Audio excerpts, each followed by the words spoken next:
On the 17th of February, 1895, The Yellow Kid in McFadden's Flats was published. It was a book, but not like any other. It was a comic book.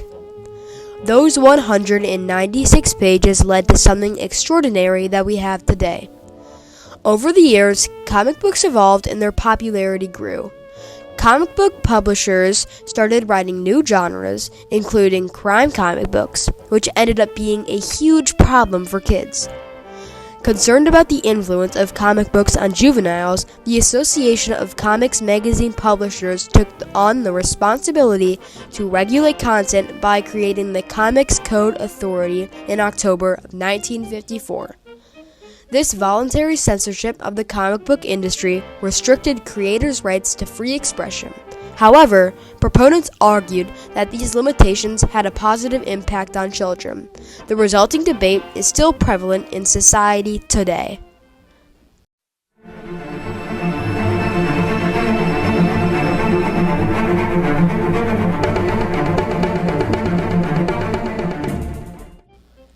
Comic books had always been disliked and were found as trouble from the start. Many people thought that they were born banned, and numerous people said comic books were an awful idea.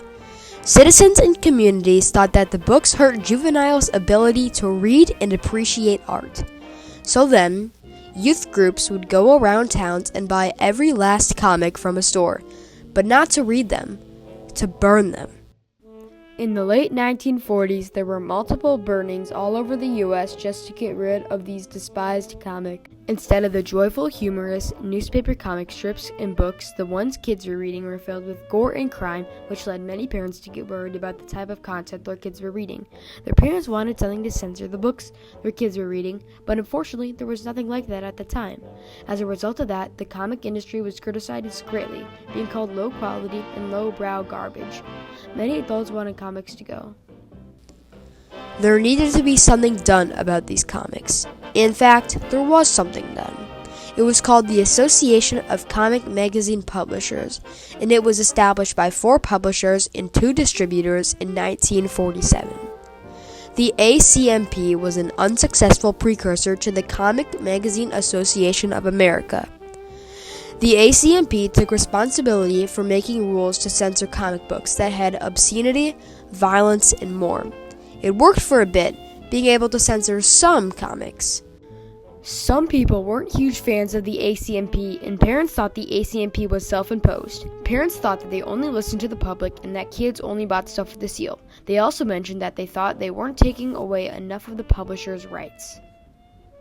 Although eventually the experiment failed, and crime comic books were back on shelves. Senate studies showed that juvenile delinquency had risen more than 30% between 1953 and 1958. Many think the rise of crime was because of comic books being read by kids and kids violating their own rights. One mother named Miss Genovar wrote a letter in 1953 writing about how comic books were poisoning children's minds. She believed that the comic books were pure poison and wanted to get rid of crime comic books and have them discontinued. But another kid wrote a letter opposing Miss Genovar's. He talked about how he had been reading crime books since he was a little boy, and he'd never committed a crime or even thought about committing one. Then, in April of 1954, an American psychiatrist named Frederick Wertham became a huge factor in the comic struggles. He wrote a book titled The Seduction of the Innocent. It talked about his view on the comic books. He wrote about many of the crimes and things kids had said and done. He also stated how no one was censoring comic books, and comic book creators had the right to put whatever they wanted into their books, which was wrong. Wertham was shortly nicknamed the comic villain for his evidence in the main idea. He was called manipulated, overstated, compromised, and fabricated. Some people thought Frederick Wertham just hated comic books and wanted to get rid of them. One person named Carol L. Tilly wrote a journal about Frederick Wertham. She talked about how she saw many inconsistencies in his writing. Carol Tilly claimed Frederick Wertham was targeting an audience of young people living in poverty and abusive lifestyles. But unlike the people with views of Carol L. Tilly, Wortham did change some parents' views and make them more concerned about the content their kids were reading. On page 273, Wortham talks about a murder that kids had committed in Dawson Creek. The 11 and 13-year-old boys had shot a man in his car with the rifle they had stolen. Frederick Wortham states, these boys had not only been influenced, but actually motivated to the point of detailed information by crime comics. Another boy claimed that he had wanted to be a sex maniac after reading about a man who acted like one in a comic book. In Wortham's book, he wrote down what children had said and what they learned in comic books. One said, I saw how to carry a gun in a suitcase and a shopping bag. If I ever had to do it, that's the way I'd do it. Another Senate subcommittee held a hearing to investigate juvenile delinquency and juveniles' rights. The Senate went into detail about different types of comic books that had been issues for children. They showed several different comic books that had been troublesome. The Senate cheered on one particular book called The Tales of the Crypt and explained all of the crime that was written inside of the book.